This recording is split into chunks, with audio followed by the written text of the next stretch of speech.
Alright, this is the video that I was made to make. This is my calling in life, to make these decisions. I'm here for you guys.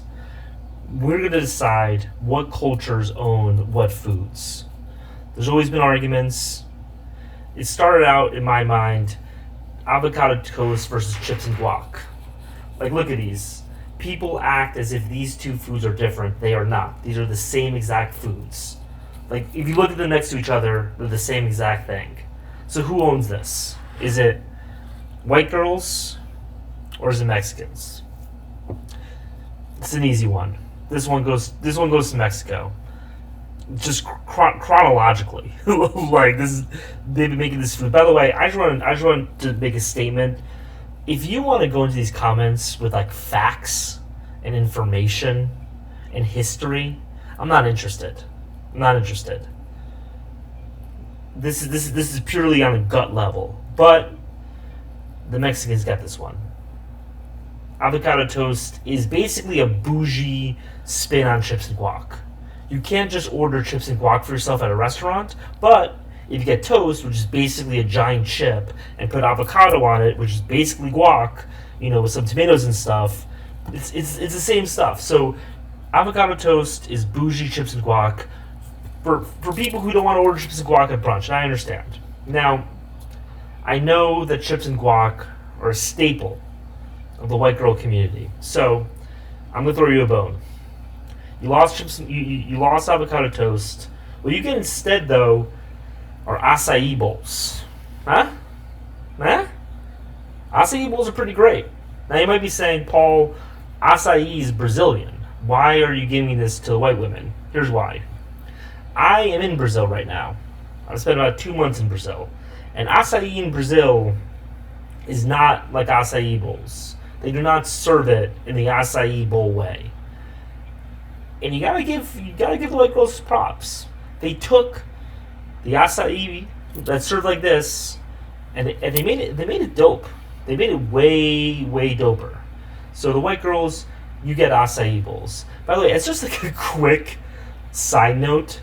I searched, because I'm searching all these images on Google. I'm not like taking these pictures. Like, I searched white women on Google, for that picture, and like the first 5 results, only one of those was a white woman, and it was singular, not plural. Like the first result is, everything you know about your own racism. This is multicultural. This is just a black woman. And these are 2 black women. So it's just like a weird thing with Google, but we're moving on. That's not the point of this video. All right. This is the Titanic debate. This is the big one. If people say leave the big ones to the end, I'm not doing that. I'm starting out with the big one. I'm giving the people what they want. Pasta. Is it lo mein? Or is it spaghetti meatballs? Who owns what? Is it the Chinese or old Italian grandmothers? Now here's what I'm gonna do. I'm gonna cut this baby in half. I'm gonna cut this baby in like 15 different ways. I figured out a perfect way to resolve this debate between Italy and China about who invented pasta between the 2 of them. Are you ready for this? Okay. So we're gonna start out, and I'm sorry, China, but we're giving pasta to the Italians.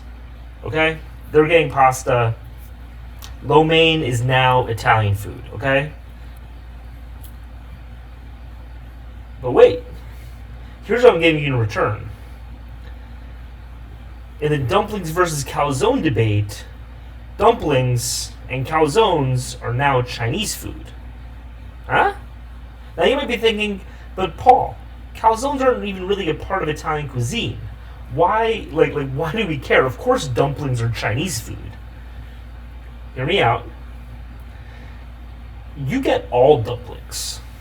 Every dumpling in every culture is now Chinese food. Gyoza, you guys hate the Japanese. Now you get gyoza. Pierogies. Oh, look at that. That's ravioli. That's now Chinese food.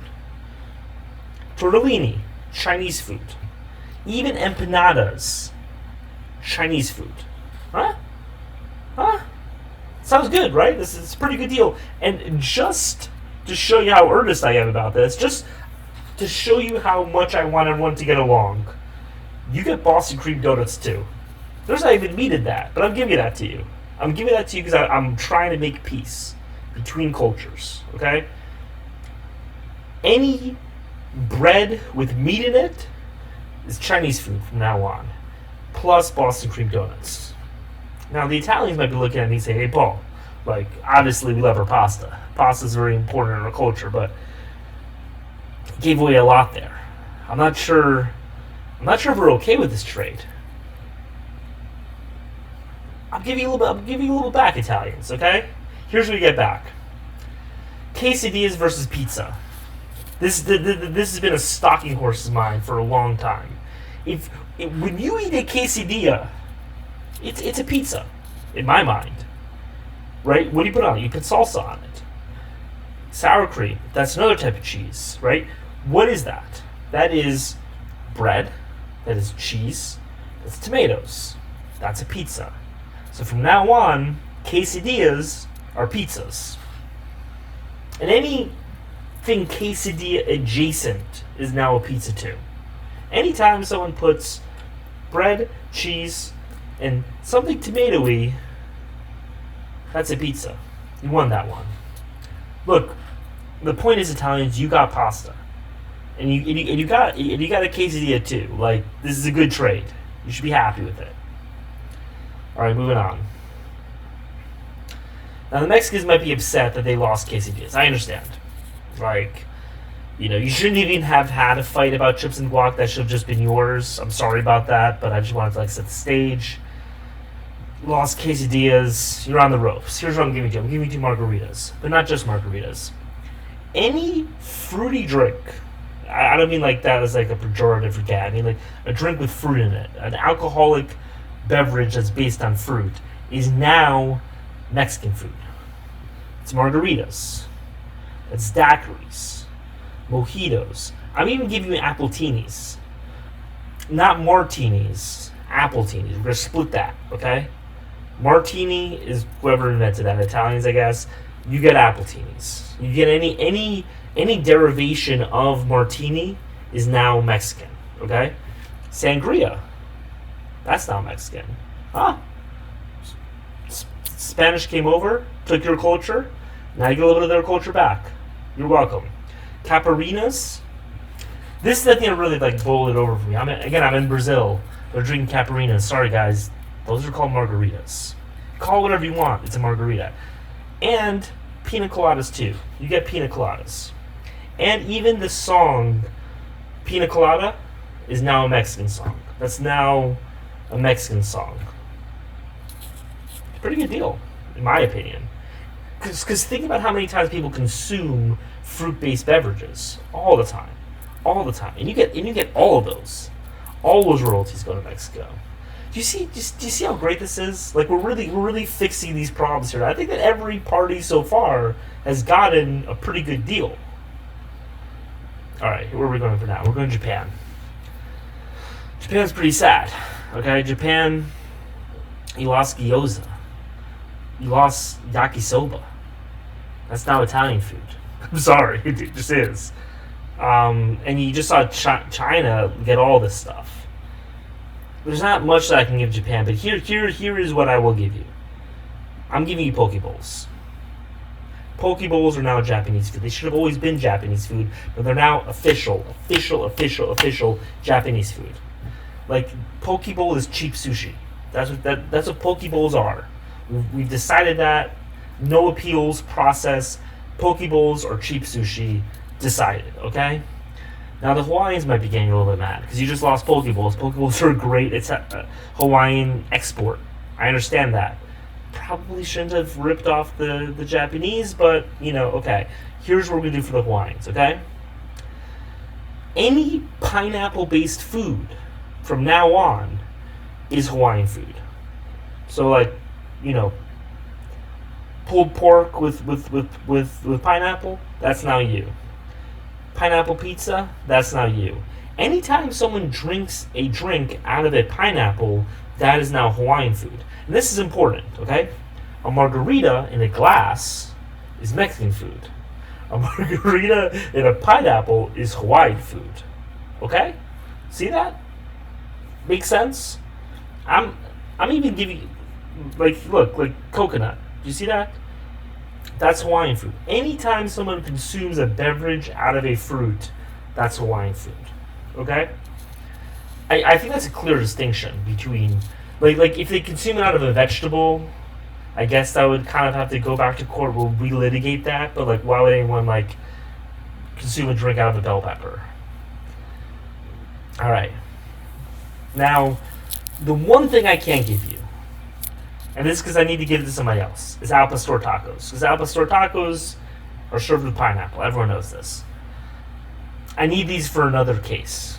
And the case that I'm going to use these for is Israel versus Lebanon. By the way, like, as I said, I've just been Googling stuff, and like, this is what came up for Lebanese person, and like, I have no idea what this is, but it seems like an ad for like a porn site or something, or like a dating service, or like a male escort agency. So I just decided to use it because I thought it was funny. So hummus is a huge fight between these two, and I have to say, I'm sorry, Lebanon, but I know a lot of Lebanese people. I know a lot of Jewish people. The Jewish people just like hummus a little bit more. It's their food now. But as you've seen with everybody else, I'm a deal maker. I'm making deals. I'm solving issues. Here's how we're going to solve this for you, okay? Al pastor is now Lebanese food. Not only that, gyros are now Lebanese food. Shawarma is now Lebanese food. Okay? Any wrap is now Lebanese food. It's pretty great. Pretty great. Like I included a McDonald's wrap in there.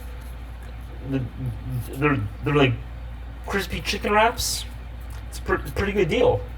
It's a pretty good deal. I love those things. I'll be happy to be supporting Lebanon by eating McDonald's crispy chicken wraps. Now, the important question, though, is what about burritos? Are burritos wraps? And here is where the distinction is going to be made. If it's open face, it's Lebanese. It's closed, it's a burrito. Sound fair?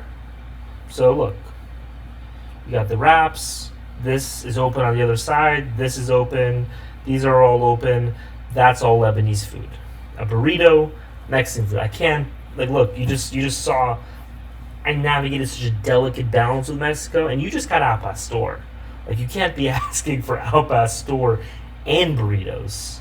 That's a lot. I know you guys are good negotiators, but like, anyway. Now the final question. Some might say the most important question.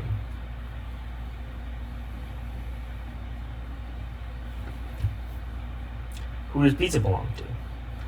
Does it belong to New York? Does it belong to Italy? Here's how I'm cutting this baby. And I think both sides would be incredibly happy with this decision. I can't see a single person being angry about this, okay? Here is the decision on pizza.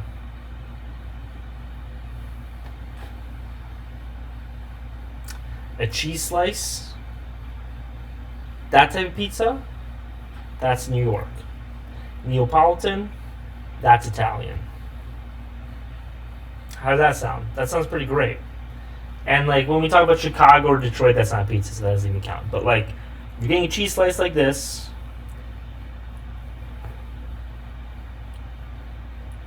Wow, I'm really terrible at this. That is New York. And if you get like Neapolitan, that's Italian. I think everyone can be happy with this. I think this is a good, decision. So there are some things I left on the table. I don't want to like make like an hour-long video. We might be having a part 2 of this. I was gonna, legislate some Indian disputes, but I'm just gonna let the Desis take care of that. But yeah, we might be coming up with a part 2. Like, comment, subscribe. Let me know some controversies you want resolved. Don't like tell me like you disagree. I don't care. And if you give me a fact about anything, I'm just gonna block you. Don't do that. Come on. Don't be lame. Anyway, until next time.